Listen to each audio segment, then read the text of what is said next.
and local talk. From the mind behind the Overton Report, it's time for Palmetto Talk Live with your host, Corey Allen. Now, your host, Corey Allen. All right, guys, welcome to the show. My name's Corey Allen. This is Palmetto Talk Live. As you see in the corner and as you see on this, man, I'm really proud of this thing we got on the microphone. I don't know what you call them, but I'm proud of it.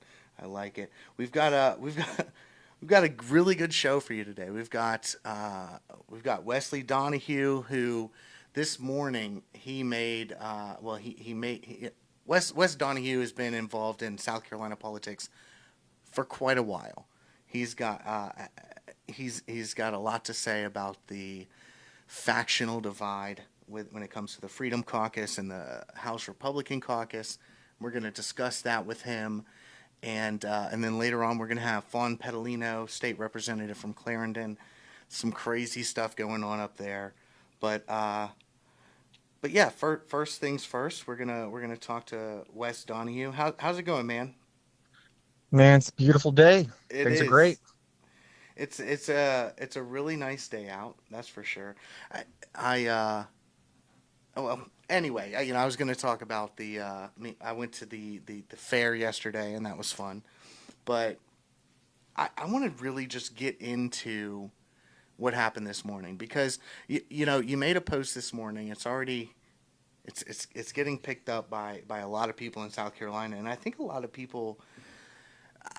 I don't know. I think it resonates with a lot of people. I think some of us have been saying this, including you, for quite some time. There's a factional issue going on in the State House. First, before we even get into what you wrote today, tell us a little bit about the factional divide that's been going on, just in your own words. Oh man, it's a mess, dude. And look, South Carolina is ranked at the bottom of every measurable category you can think of. Education, roads, violent crime, domestic violence, healthcare. Just you think of something bad and we rank at the top of it. You think of something good and we're going to rank at the bottom of it. Okay? Yeah. And nothing is getting done in the state of South Carolina. And this is a beautiful place that everybody wants to be. People are flooding into the state. And people want to be here, man. We're at this tipping point where businesses want to be here, people want to be here, but the systemic problems of the state are getting worse and worse and worse. I'm 45 years old. I got my first campaign job when I was 15. And in 30 years of me being involved in politics, nothing has gotten better, Corey. Nothing. Has it gotten worse or stayed the same? Some of it stayed the same. Some of it's gotten worse, but very few things have gotten better. Yeah. And that makes me sad, because it makes me look at my career of electing all these people, and I ask myself, what the hell have I done? How have I made a difference? And I think you get to this midpoint in life where you start thinking about legacy and you have children. Sure. and your perspective on life just starts to change. When you're young, you're all about, I want to climb the ladder and I want to make money and I want to be important. And it's all this ego driven kind of crap, right? You get older and you start thinking about your 3 children and your legacy and the state they're going to come up in. And that's just maturity, right? That's just the process of being a human and maturing. And what I see at the State House is nothing's getting better. And a lot of it is because we are a red state governed like a blue state. And that is because of the factional divides happening at the State House. We have. Let me pause you there, because I think that might be a little inside baseball. Like when you say we are a red state governed like a blue state, can you kind of expand on that? Oh, absolutely, man. We are taxed too high. We got one of the highest income taxes for any red state in the country. We have one of the biggest bureaucracies in the entire country. The state is pretty much run by the unelected bureaucrats. This is an agency-run state. And it is basically, we've got more regulations per capita than California. That's wild when you think about it. Taxes are too high, too many regulations, too many bureaucrats, and nothing's getting done. Well, I know that the sales tax is a deep red state. It's supposed to be. You're right. I know that the sales tax in Lexington, with their the state sales tax and their municipal sales tax is higher than the sales tax in New Jersey. That's That's a right. great example of that. That is That's right. insane because Well, Corey, people I, in New Jersey make yeah. a lot more money because the cost of living is higher there, but we're paying sales tax down here in South Carolina that is higher than those in New Jersey. That's crazy on its face. Dude, the whole thing is wild. Like, I just sold my business after 15 years, grew it to 135 people, one of the largest Republican companies in the country. For me, everything was about ROI. How much money am I spending and how much money am I making? Right? In Yeah, this case, how much money are we spending and what are we getting out of it? We're spending all this money on taxes and look, everything's falling apart. Everything. everything. So it's happening because man, as I put in that post this morning, which we can talk about, Yeah. there is this divide happening at the State House. And you've got grown adults acting like children who let their egos get in the way. This isn't really even an ideological divide. I mean, if you look at the votes, the Freedom Caucus and the House Caucus are about 98% in line, but they just don't like each other. It is a personality-driven conflict. It is not an issue-driven conflict. And it's just these people letting their egos get in the way. They get on the internet. They start yelling at each other like they're 16-year-old kids on a playground. And I can't believe it. I've got these friends that tell me, about their daughters and, their 13-year-old gossip and stuff they have to deal with at school. And I'm like, wow, what you're telling me That about your sounds familiar. 13-year-old daughter sounds just like the South Carolina State House. It's so like that, man. Like I can't tell you. And you've been doing this for a very long time. And just in my short time and in this tiny little sphere, it is very much, just for me, it's very much, I can't tell you how much of my time I've spent like, well, no, I'm sure he didn't mean it like that. Trust me. I mean, maybe y'all should talk. It's so crazy. But let me read. Yeah, it doesn't. It's crazy because these are all like you said, grown ass men, man, acting like children. But so let me read what you wrote this morning. Is this something that just like came to your mind this morning, or is it something? I mean, obviously, it's something you've been thinking about for a while, but. Is this? Well, no, look, I'm going to tell you what's going on. I sold my company this year, and I kind of didn't know what I was going to do next. I knew I was going to stay in politics, but I wasn't sure what the next step in my life was going to be. And out of nowhere, this guy named Rom Reddy calls and says, he's passionate about everything I'm passionate about. He wants to create DOGE SC. So I helped Rom throughout the year kind of make his vision come to life. Mm-hmm. And we created this massive organization that's making all kind of waves across the state. As we're trying to get things done, such as judicial reform, we're starting to notice this divide. And, one person would ask, well, where's this person on this? I don't want to be aligned with this person. I don't want my name on it if this person's name on it. And Ram and I are sitting there like wanting to pound our heads against the wall and saying, it's not about you and your petty little conflicts with another state house member. It is about getting real results for the state of South Carolina and its citizens. Put your egos aside and move the state to the right. Adhere to the Constitution and let's do something for the voters of South Carolina instead of playing your stupid little playground game. And it's the more we try to move things forward, the more we're noticing these conflicts. And eventually you just wake up in the morning and you're just sick of the bullshit, Corey. Yeah. We have got like this judicial reform bill we're trying to pass, man. Like what's going on with these lawyer legislators electing these judges and then hearing cases in front of them is absolutely wild. And we need to get that done. What's getting in the way of it? Petty childhood conflicts by grown-ass legislators acting like children. I think you're absolutely right. And also I want to make this very clear as far as, well, this is how I see it. There are legitimate concerns. There are legitimate disagreements, but those have been, especially in the South Carolina state legislature, those have been overshadowed by these petty disagreements and personality conflicts, because it seems like those personality conflicts and those ego-driven conflicts have taken over completely the discussion that should be reserved for policy changes, right? Or for policy disagreements, which you can have policy disagreements and work them out. But let me go ahead and read what you said this morning, because I think that's a lot of people are. Yeah.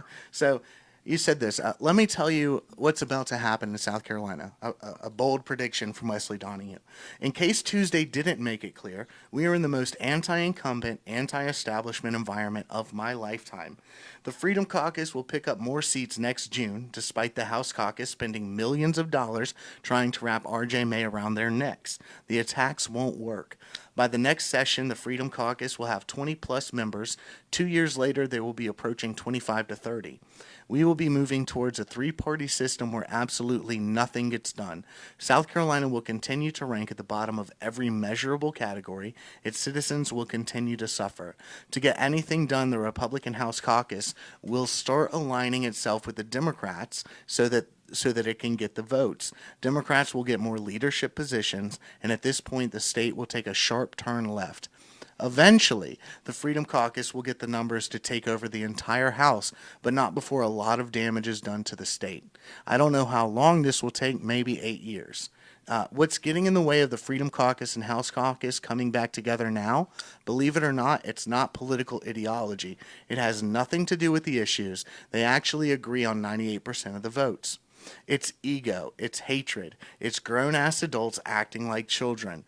They just don't like each other. It's time to demand better from our elected officials on both sides of the divide, or get used to one of the reddest states in America taking an even sharper turn to the left. I think that I want to start here. The Republican caucus is already giving leadership roles to Democrats, and I think that's specifically because of the Freedom Caucus. I think that over the past couple of years, they've been giving Democrats roles in some of these subcommittees and committees that are very important. So build upon this, man. Well, I think that happens because you got to get votes. You got to get the numbers to get things done. And if you can't get all of the Republicans together, which they obviously can't, you got to start making compromises with the Democrats, and you got to start appeasing Democrats. That's just math. Yeah. And well, see, and like you said, it's not because they disagree. It's because, and I've seen this. I have actually had them multiple people who are elected tell me this. They're not going to put their name on a thing because a Freedom Caucus member is on it. Like, that's right. It happens all the time, man. That's disgusting politics. It is disgusting politics, but I also want to make it very clear. I'm not blaming one side or the other. I think the Freedom Caucus does some things they shouldn't do too. I think this goes both ways. I think you're right. I think you're absolutely right. I think the Freedom Caucus refuses to jump on a lot of things that the establishment House Caucus wants to get done too, and it's all petty. Now some Freedom Caucus members, when they I got messages from Freedom Caucus members and House members after I made a post I shared this post and I said that you were going to be coming on today. Freedom Caucus members will say, and you know, it's an interesting thing. They'll say that they're the ones that are putting out the olive branch, and then we have Republican Caucus members who say the same thing. So it's like if both sides are saying, well, we're putting out the olive branch, this seems very, very, I don't know. It seems like it's similar to what's going on at the national level, but that's between Republicans and Democrats, and here it's between Republicans and Republicans. Let me tell you what's going on, man, because yes, both sides are putting forth some olive branches, and I want to be very clear. I'm not going to tell I have been in the middle of the exchanges of olive branches. Okay, I'll just say that. I have been in the middle of trying to work out some compromises between the Freedom Caucus and the House Caucus. What happens is, while they're trying to make these compromises to bring the Freedom Caucus back into the House Caucus, a member on each side will go on Twitter or go on Facebook and start running their mouths about the other side. Then that side will take that post. Mm-hmm. They'll send it to every member of their side and say, see, these guys say they want an olive branch, but they really don't. So what's happening is you've got 2 or 3 loudmouths on each side, and then those loudmouths are being used to define the entire caucus. Okay. So they snatch the olive branch back and say, see, they're not operating in good faith. It's so sad because I think you and I can both name the exact individuals who are doing not this. Name No, them. of course not. But it's sad that we know exactly who we're talking about. I mean, it's not hard. Yeah. Go on Twitter and see who's calling the other people names, man. Like, this is my point. It's about adhering to the Constitution of South Carolina. It's about being a Republican and moving the state to the right. It's about fixing the problems and getting us off the bottom of every measurable category and making lives better for the citizens of South Carolina.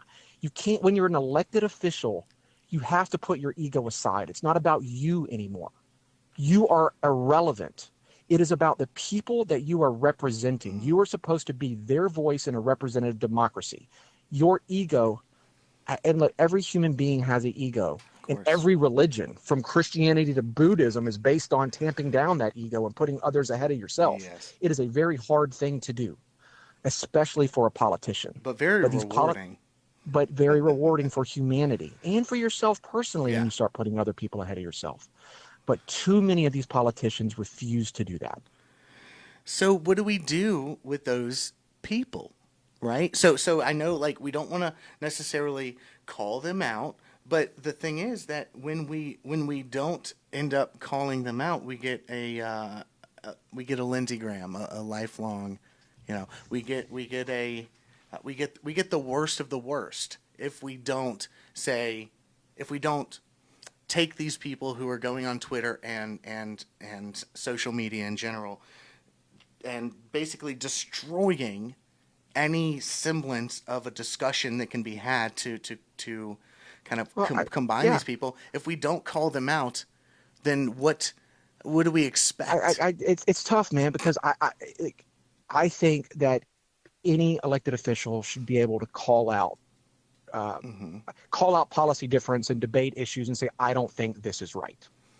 Yeah. The problem comes when you've got a elected official who goes on Twitter and says, this person is Satan, which we had recently. I saw which that. we literally had recently. This person is Satan. Going out there and saying, I don't agree with this policy. It raises taxes. You're spending too much money. It's just bad policy. Going on and calling a colleague Satan is the epitome of immaturity.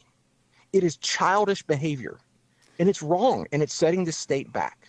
Yeah, it does. It's low IQ stuff, but that's what I'm saying. Is like, should we allow those people to continue serving? You know what I'm saying? Like, how do we, if we don't call out those people? I think the answer is no. Look, yeah.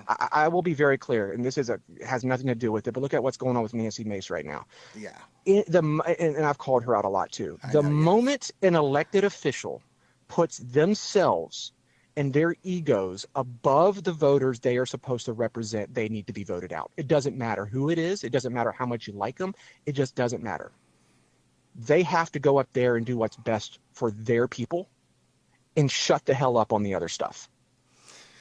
They just have to. Yeah. Because at that point, when you're out there calling colleagues Satan, you're putting your own feelings, your own ego above the voters, and you're actually hurting them. And those voters have zero voice. They literally have zero voice in the State House of Representatives, because when you go out there and say those things, you get pushed out of the conversation. Well, that's true, and that's true. They get pushed out of the conversation within the State House because they're not taken seriously, and it's, dude, this is such an important thing to talk about, because I think that a lot of people get hyped up on social media by certain, I don't know, some people, they just want shock value and things like that. And then some of the elected officials kind of get wrapped up in a lot of it. Yeah, Corey, it's the worst thing I've done in my career. I tweeted this the other day too. I'm not going to take full credit, because obviously, but I created one of the first 2, maybe 3 Republican digital companies in the country. Right. I was the person sitting on panels years and years ago and teaching politicians around the country how to get on social media. Because look, I had this optimistic view of the world of, through social media, we were going to have open debate and come together and solve problems, and we were going to move the country and the world forward through social media. Boy, was I wrong. I don't think so. I think that it was inevitable. I think it was necessary. And I know that you're hard on yourself about that, but like, if you hadn't, like, it was going to happen, right? Yeah. It was going to Somebody happen. was going to do it. Yeah, if it wasn't me, it was going to be somebody. Or it would have been the left it. taking it over completely. You know what I mean? Taking over the space completely, and good God, who knows where we would be at that point. It's more about, You're probably right. It's about the responsibility of the individuals running. You know what I mean? That's really where personal responsibility is where I think it comes from. Now, real quick, I want to talk to you about, you were talking about Rom Reddy and DOGE SC. And Rom's such a good man, dude. Yeah, I think so. Now, I mean, I have never met someone with such a good heart and just putting his money where his mouth is, man. I mean, like he is getting nothing personally from the money he's spending and the time he's spending on it, and just doing it all for the right reasons. This is a good dude. Yeah, dedicating his time and treasure to the Republic, I guess, is a good way to say it. I feel so. Some people have said that he's new into this. He's hasn't really, like you said, you worked your first campaign when you were 15. Some people have been in this for 20, 30 years, 15 years, 10 years, whatever the case may be. And some people have been saying that he might be a little idealistic on some things. Yeah. So? Well, I'm not necessarily it's a good thing. Yeah. Okay. Yeah. Well, so I guess that's my question, is that idealism can kind of come crashing down. What do you see as Ronald the future? Reagan was idealistic. I mean, but he was in politics for like 35 years. Like, idealistic people change the world. Okay. And then you have to have people like me that say, "Hey, let's take the ideals and let me explain the dynamics and the personalities and how we can make these ideals reality and come to life." Okay. But that's what a CEO does. That's what a leader does. A leader is supposed to set a vision. And look, that's what we're missing in the state of South Carolina right now, if you ask me.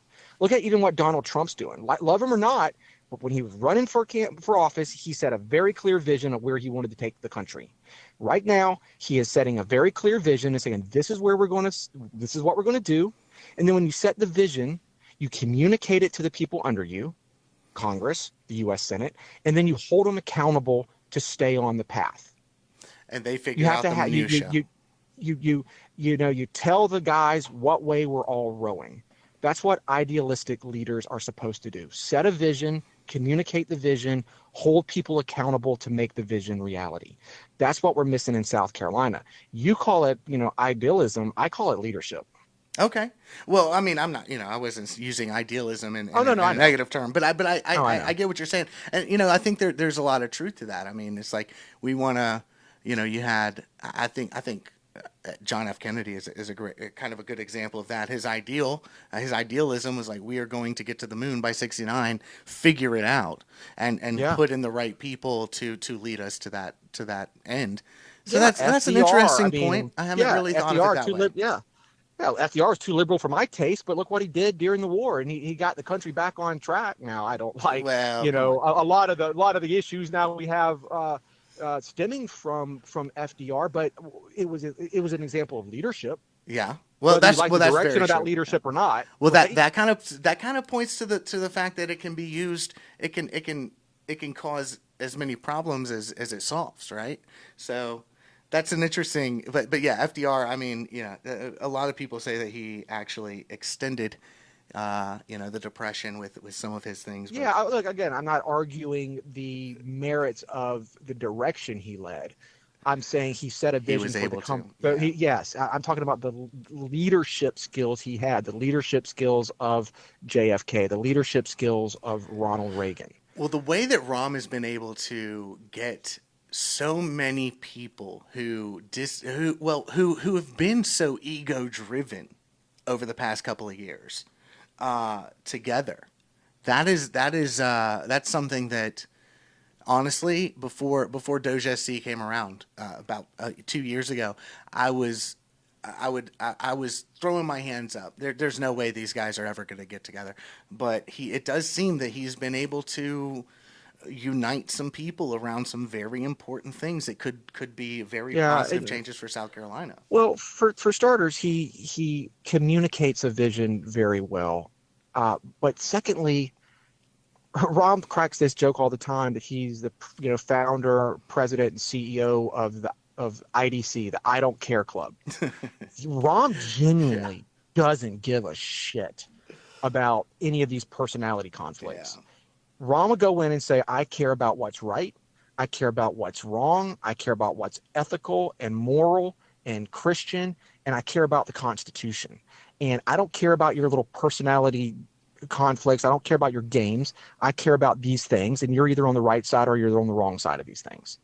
Whether you're on the Freedom Caucus or whether you're a Democrat or whether you're in the House Caucus, it doesn't matter. Like, the labels don't matter. What matters is you're on the side of wrong and right.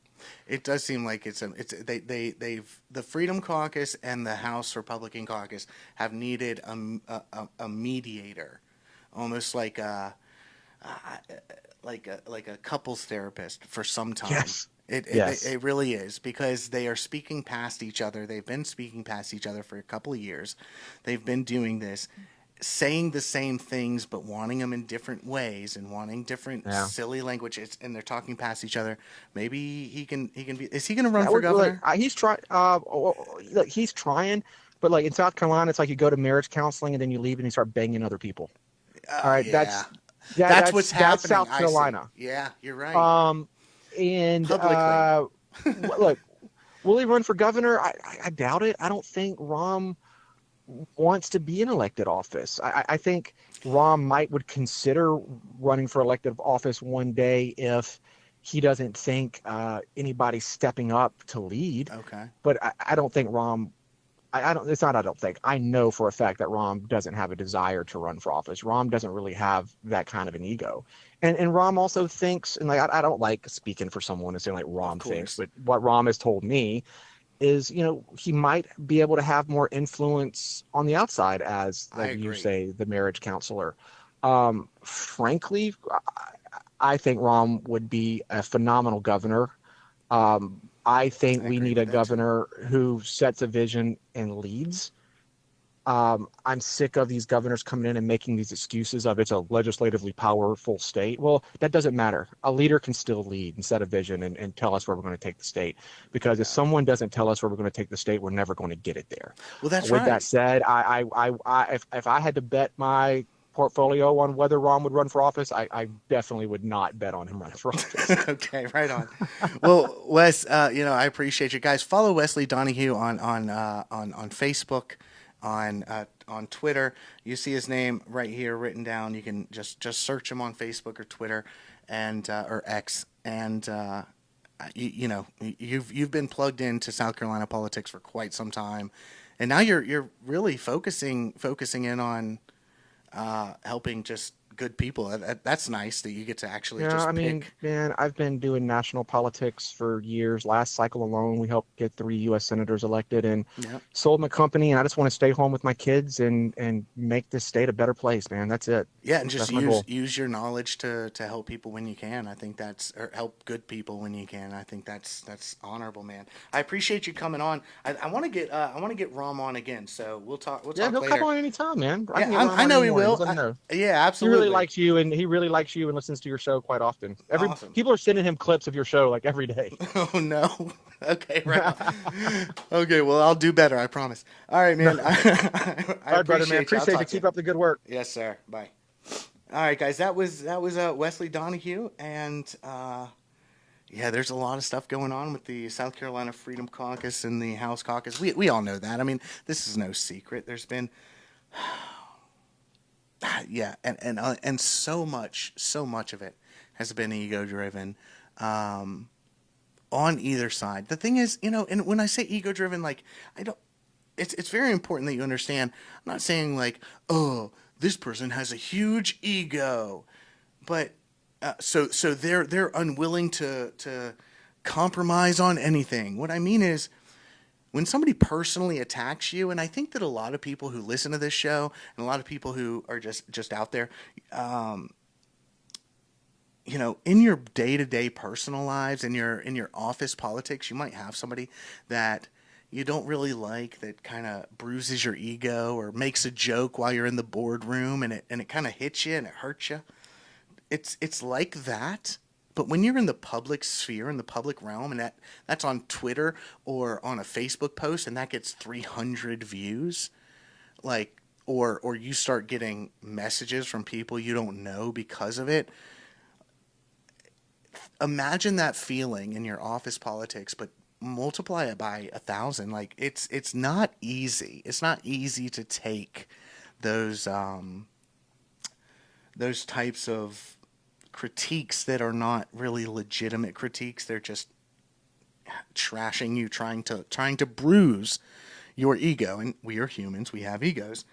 And it seems like that has snowballed over the past few years between the South Carolina Freedom Caucus and the House Republican Caucus. And I think that Wesley's touched on something very important here that I want everyone to really think about.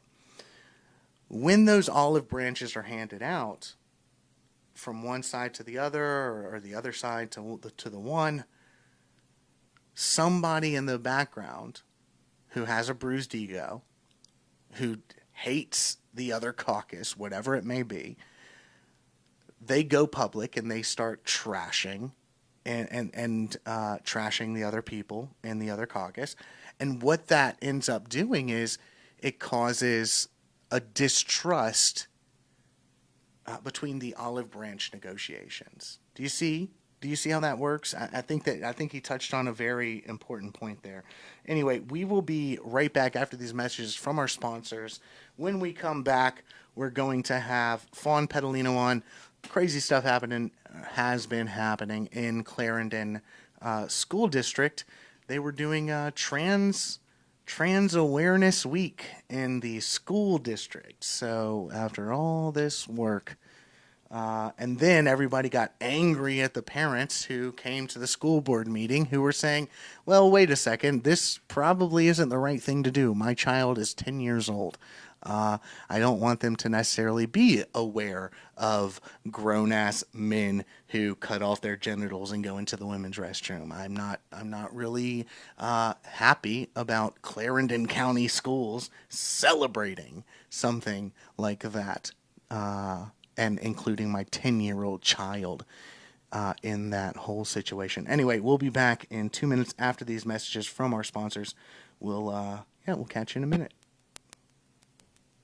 Tired of shirts that say nothing? At ShopTruthTees.com, we say everything with satire, sarcasm, and bold pro-freedom designs that get people talking. And the best part? Every tee, ladies' V-neck, and hoodie are 100% made in the USA. Premium fabric, very comfortable, and unapologetically American. ShopTruthTees.com is a family-owned pro-America business focused on wearable truth. Order now at ShopTruthTees.com. That's ShopTruthTees.com. Use promo code Corey Allen for 15% off. For nearly 50 years, the Real Estate School of South Carolina has helped launch thousands of real estate careers. Founded by Charles Brown and carried forward by Chip Brown, our legacy continues, now with a fresh look and even more ways to learn. Choose in-person, virtual, or self-paced classes, all with top instructors and the most complete study package anywhere. Visit realestateschoolofsc.com and start your real estate journey today. Looking for a realtor who gets it done and actually answers her phone? Meet Christy Gore with Realty One Group Coastal. Christy is a Tri-County top producer. She works hard, keeps you informed, and knows the Charleston Tri-County markets inside and out. From Dorchester to Berkeley and everywhere in between, she's helping you buy and sell residential homes with confidence. When other agents let calls go to voicemail, Christy's picking up and already finding your next home. So don't wait. Call 843-998-8250 or go online to christyscoastalhomes.com, where local experience meets real results.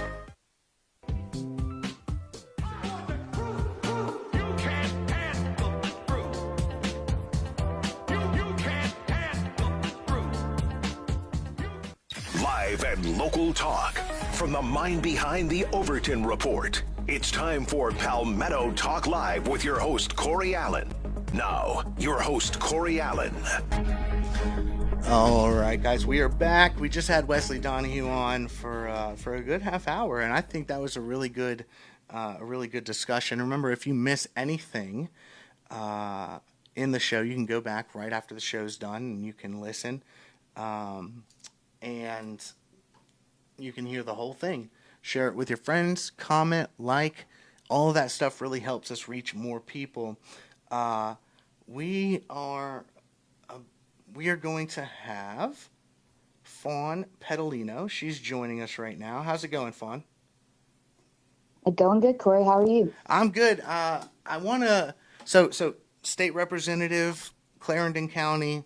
There's been some stuff going on there recently, right? Right.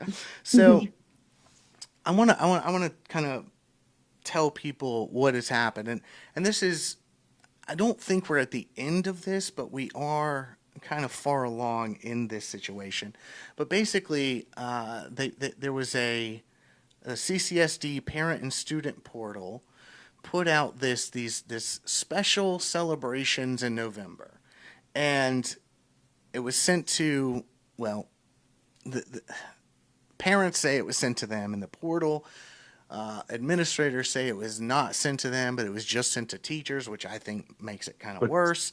But we have very normal things, and this is something that schools do all the time. They send out, hey, this month, we're going to be celebrating, if it's January, like Martin Luther King Day, or right here, like in November, we got National STEM Day is November 8th. November 11th is Veterans Day. November 13th is World Kindness Day. Then they have November 13th through 19th, the entire week. Mm-hmm. Clarendon County School District, Transgender Awareness Week. That set some people off. Can you tell us a little bit? I understand. It would set me off. These are children. Transgender Awareness Week. Like I said before the break, why does a 10-year-old need to be aware of a mentally ill man who wants to castrate himself? I don't know. I'm not sure. I know that's me saying that. That's not you. So I get, but I just... all that we're genuinely concerned of, where are we going with this? Yes. And it was sent out last Friday. So I will be honest and completely transparent. I privately texted one of our school board members and said, what are we doing? Because I also have a child in this school district. Right. At the end of the day, I'm a parent and I'm genuinely concerned. Like, why is the focus not on our education when we have plenty of schools that are underperforming? And our school district is actually using common assessments and benchmarks that are meant to guide and reflect how much our children have learned, and they're actually counting them as test grades, and it's killing all these kids' GPAs. Parents are very fired up about it, but meanwhile, we're going to focus on a Transgender Awareness Week. So I sent the text message, what are we doing? And the response was, I have no idea. That's the first time I've seen that. That's crazy to me. Absolutely insane. Let's pause there for a second, because I'm looking at the special celebrations in November, and we're talking about so the claim from the eventual claim from Clarendon County School District was that this was sent out to only teachers. I think that makes it worse, makes it a little bit more insidious, and it makes it a little more private, like, hey, do this, but, let's keep it on the wraps. But interestingly, if you go right below this, and guys, if you go to my profile, you can see what was actually posted and sent out to these people, whether it was just the teachers or it was also in the parents portal. 13th through 19th is Transgender Awareness Week. And at the same time, during that week, November 17th is International Students Day. During Transgender Awareness Week. November 17th through the 21st is American Education Week. So that overlaps Transgender Awareness Week. November 19th is National Education Support Professionals Day. And that is the last day of Transgender Awareness Week. So it seems like there are things that are very important. International Students Day, American Education Week, National Education Support Professionals Day. These things... Veterans Day. Well, Veterans Day is 2 days before it, right? But November 14th, which is the second day of Transgender Awareness Week, is National Community Education Day. It seems strange that through this very, very political week that they're putting out to the teachers, there are things that are actually important, like community education and American education and supporting education professionals. But all of those seem to be just afterthoughts because the entire week is Transgender Awareness Week. And then, so that's strange to me. It seems like this Transgender Awareness Week was just, I don't know, it seems like they took a jack and just ripped open what was actually going on and just put it in the middle of it. But then they were asked about it, and I want to read the Clarendon County School District's statement when this had come to their attention, because I know that you guys then, a lot of parents, and I think you were there at the school board meeting talking about this. But here's what they said. It said, it has come to our attention that a district staff newsletter has been misinterpreted by some community members and parents. I'm not sure how you misinterpret that, but yes, go ahead. Yes, misinterpreted. It's been misinterpreted. You don't understand. We were trying to hide this from you, that you misinterpreted that we were trying to hide it from you. We want to clarify the purpose and content of our communication to ensure transparency and understanding. For several years, they're saying for several years, our district has included a monthly list of public school celebrations and observances shared across the country in our staff newsletter. These lists are intended to provide awareness and informational updates for our staff. List includes various observances, such as those recognizing different communities and groups. It's important to note that many of these celebrations are not actively promoted or celebrated on our social media platforms, nor are they officially recognized or observed within our schools. Their inclusion is solely for informational purposes. CCSD remains committed to maintaining a neutral, respectful, and inclusive environment for all students, staff, and community members. We do not endorse, promote, or oppose any particular groups or beliefs within our district. Our focus is to support a safe, respectful, and supportive educational environment. We understand that conversations around these topics can evoke strong feelings, and we want to assure the community that our decisions are rooted in what is best for our students' well-being and educational success. We ask for your trust in our leadership and decision-making, et cetera, et cetera. How can we trust their leadership and their decision-making when they're basically telling people, well, actually, we've done this for years. No other schools have done this for years. I would know. You would know. We would know. Right. Nobody else has done this, but they did it. And then they tell people, well, look, you're basically a bigot if you don't, if you're against this. So what happened at the board meeting? Well, first, I'd like to say that they love to claim that this was just a PR company sent this and they send it to all the districts and they just drop it out. They didn't actually look at it, Well, which is concerning in and of itself. So you're not checking things before you put it out to our staff, our teachers, who then turn around and give these things to our students or promote these things to our students, right? And we know for a fact that that's a lie, because last year, a lot of us took to fighting with the school district when they made an LGBTQ post for Pride Month, and went basically took to where no parents could comment anymore because they were getting so much negative feedback. You know, listen, if my child can't say a prayer over her lunch in school, I don't want to hear what is going on in other people's homes. These are social issues. They have nothing to do with their education. You know, if you don't want me to practice my religion, I don't want to hear about what you're doing at your house. Your religion. Absolutely. And it is. Because it is. It is. They think that somehow promoting these things are including everyone, when really what we should be doing is giving these people the help they need, because it's a mental illness. It's not normal. Well, people have come at you really hard because you were present at the school board meeting where parents were speaking against this. People have been coming at you, state representative guys. We're talking with Fawn Pedalino, state representative in Clarendon County. Clarendon County School District put out they're celebrating November 13th to 19th. They probably aren't going to celebrate it now, but they were planning to Transgender Awareness Week in all Clarendon County schools, all of them. And that is just, they're doing this at the same time, again, that National Education Day and International Students Day and American Education Week are meant to take place. They're bogarting all of those things that are good things. And they put Transgender Awareness Week, and then they have now gaslit the parents and the only state representative around that area, the only elected official, I think, in that area, who is joining parents in their concern about this. This is an insane, to me, this is an insane situation. And to me, can I tell you what it feels like to me, Fawn? To me, it feels like a situation where they were trying to sneak this past. They were hoping that, we'll put it right here and we'll hope it gets past everybody.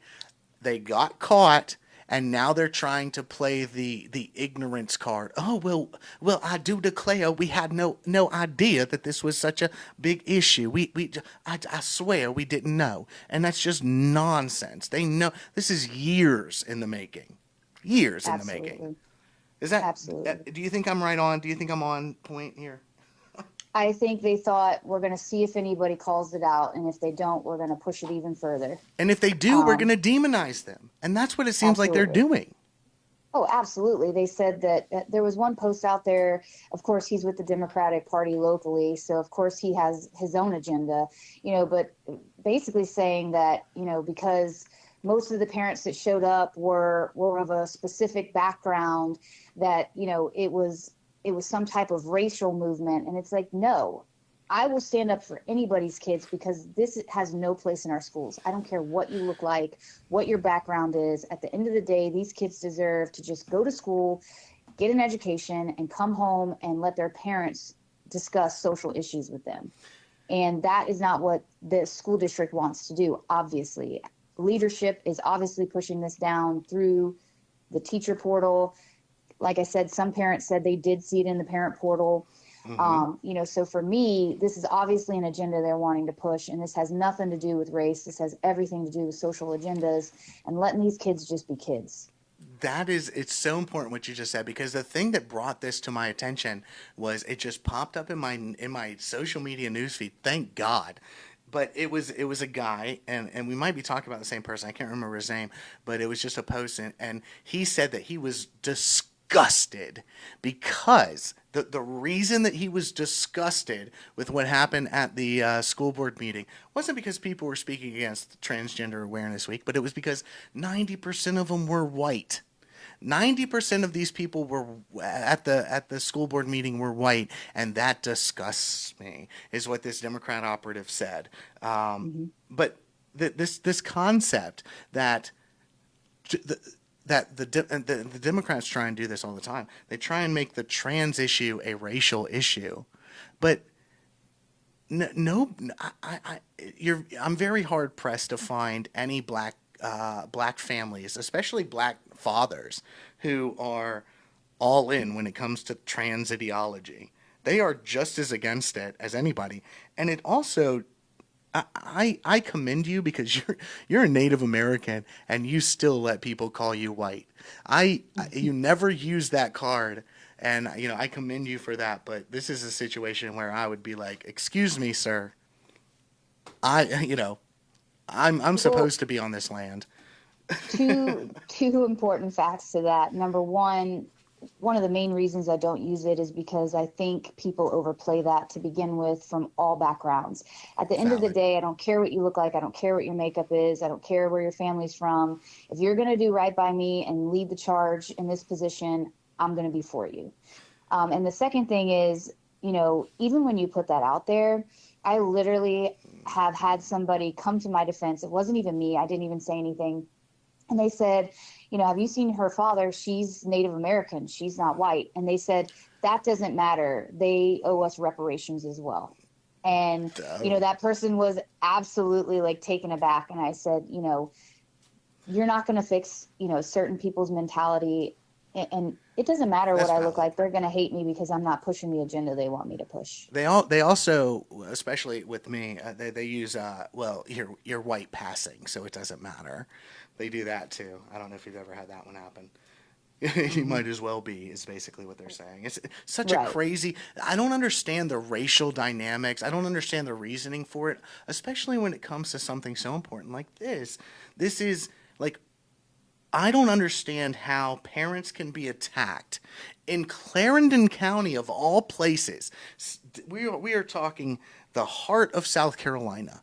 South Carolina, they're using racial division, racial politics, but also the just far left ideology.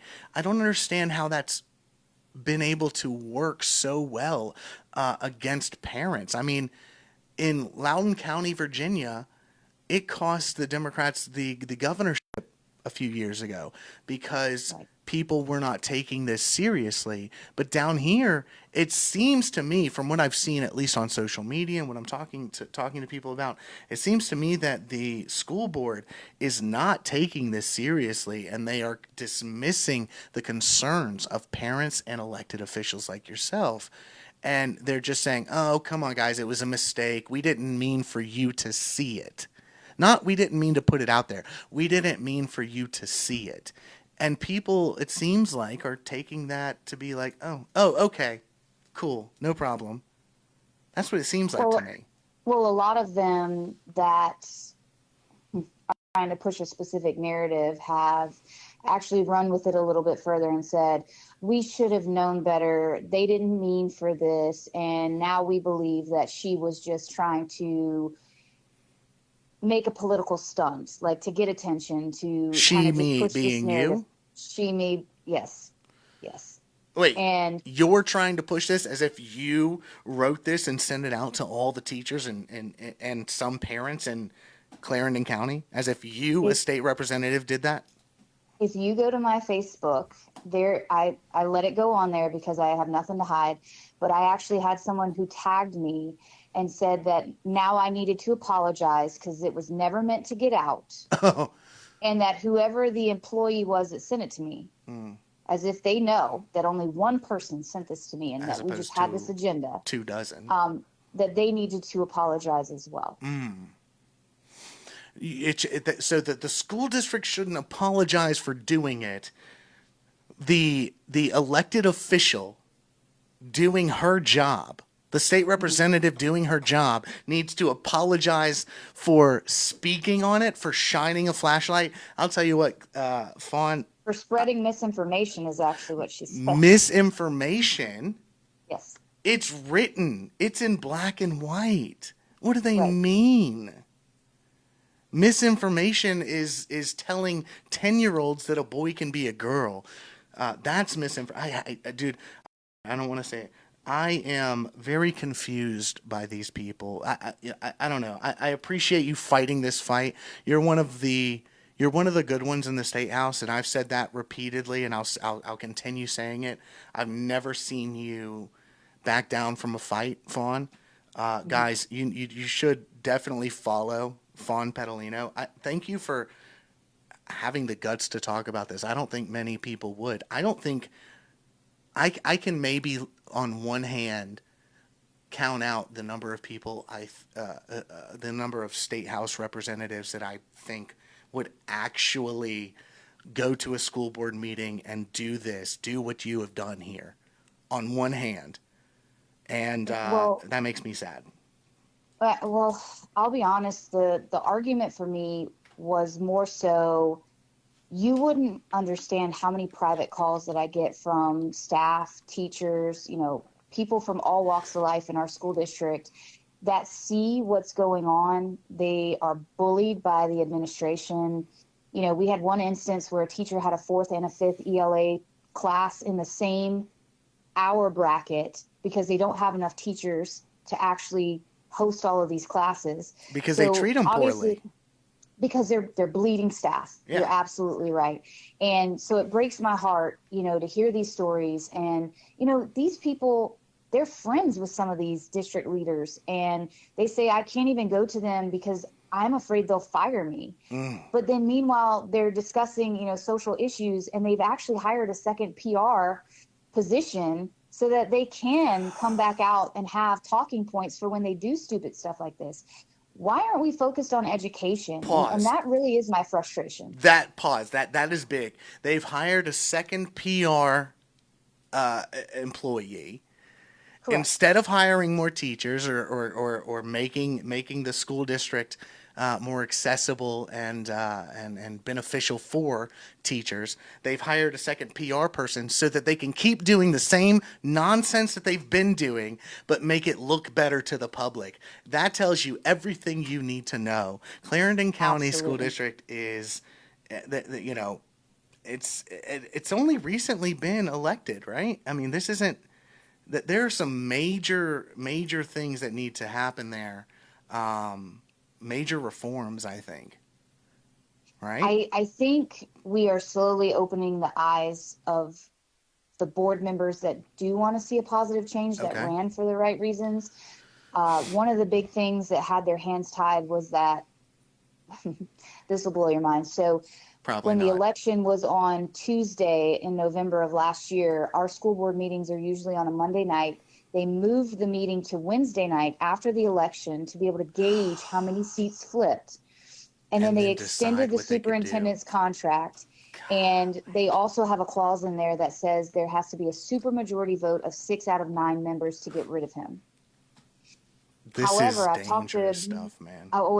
It's basically setting a precedence of tying the hands of the board, which Brian Lampkin, who's the inspector general, actually came out against Jasper County and said that you cannot require supermajority votes, that they don't have the power to change the rules, basically. Yeah. And as long as you have a majority vote, you have to go with what that majority votes. So we have made them aware of that. They did finally fire their law firm that they were using for the school district on Monday night. And I will tell you, that was definitely one of the biggest problems. They were being told that they shouldn't move in any direction that they think was best. It seemed like activist lawyers who were like, well, let's do whatever we want and we could take it to the South Carolina Supreme Court. It seemed like they had ulterior motives there. Well, I would tell you that this lawyer has attachments to no other than Kevin Johnson. And if you look back, imagine that. Donated to him. But yeah, so I just, Well, guys, stay tuned. Follow Fawn on Facebook. She's going to be putting more stuff out about this. I'm going to be putting more stuff about this out on my profile. I'm going to talk to some parents about how they felt about this situation throughout next week and throughout the weekend. So, thanks so much for coming on, Fawn. You need to come in studio. And we need to do like a whole hour just about state stuff. I know you really do focus on the local things, and I commend you for that tremendously. But when session comes back in, you're gonna have to come in studio, and we're gonna have to talk about some of the bills and things like that. Okay? Absolutely. Yeah, that sounds great. All right. Tell what's your website? Tell people where to go on your website. It is fawnsc.com. Fawn, FAWNSC.com. Fawnsc.com. Thanks so much. We'll talk to you soon, okay? Thanks, Corey. Have a great day. You too. All right, guys, that was Fawn Pedalino.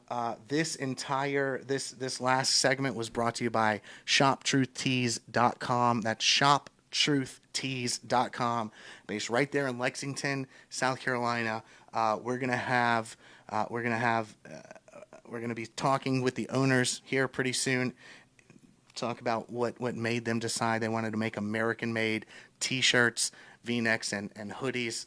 Christmas is coming up. Go to ShopTruthTees.com. Thank you to all of my other sponsors, the Real Estate School of SC, of course, and ChristiesCoastalHomes.com. If you're looking to buy or sell a home, Christie's Coastal Homes, right here in the Low Country, but anywhere. I mean, anywhere in the state. Give her a call. It's 843-998-8250. Guys, thank you so much for tuning in today. Anything you missed, you can go back and catch it as soon as this show is over, and share it with your friends. We got down to some nitty-gritty on some very important issues in South Carolina today. Share it with your friends. Hit the like button. That's huge for me. Hit the like button. And comment. Leave a comment. Tell us what you think. Tell us what you want to hear next. Tell us who you want us to talk to. Tag a friend in the comments so that they can see the show and so that they can tell us what they want to see and what they want to hear about. And because I'll tell you, I do not have a crystal ball. I don't know everything that's going on in the state. The only way I know what's going on is if you tell me. That really is. I mean, I do my research, but I'm not going to find everything. I'm only one guy. Okay. So tell me what's going on. Let's work together and let's shine the light of truth and transparency on whatever's going on in the state. You tell me. Comment below. And again, share this with your friends. My name's Corey Allen. This is Palmetto Talk Live. I appreciate you guys so much. I can't even tell you. We'll see you tomorrow.